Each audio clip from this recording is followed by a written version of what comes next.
Si è smorzato l'assalto alle seconde case e all'altopiano dei 7 comuni che qualche giorno fa aveva fatto preoccupare i sindaci del territorio. Riprendendo quel videomessaggio mandato in onda su Rete Veneta come appello accorato a restare a casa, seppur con toni decisi e perentori, tant'è vero che è anche stato criticato da qualche collega, ha prodotto in realtà i suoi buoni frutti. Tant'è vero che nell'ultimo weekend di pattugliamenti, dove eravamo presenti noi sindaci, effettivamente l'arrivo in altopiano si è contenuto. Sono stati respinti circa 20 turisti e tra oggi e ieri altri turisti di seconde case sono partiti dall'altopiano per recarsi nelle loro residenze effettive. Questo vuol dire che in qualche modo il messaggio è passato, seppur con toni decisi, e cogliamo l'occasione per ringraziare tutti costoro perché evidentemente hanno metabolizzato la consapevolezza e il senso civico e di responsabilità verso se stessi e verso tutto l'altopiano. Li ringrazio di cuore.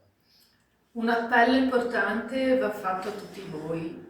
Prima un ringraziamento, ma poi anche un appello. L'appello è quello di ricordarvi tutte le volte che vi viene la voglia di uscire dalla porta, di dire no e di pensare a quelle persone che sono dentro gli ospedali, a quei medici, a quegli infermieri che stanno rischiando la propria vita per noi, per i nostri cittadini e per la nostra salute. Cerchiamo di evitare di assemblarci anche per una sigaretta tra amici. Cerchiamo quindi di essere responsabili, perché questa responsabilità è importante per tutti, ma prima di tutti anche per noi stessi, per dimostrare che siamo cittadini, che abbiamo sì dei diritti, ma in questo caso dei doveri.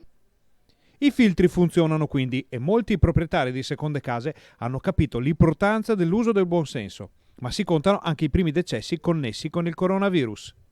Per quanto riguarda invece l'aggiornamento coronavirus sull'altopiano, purtroppo si registrano i casi positivi in aumento, ma soprattutto si registrano le prime due vittime, i primi due decessi.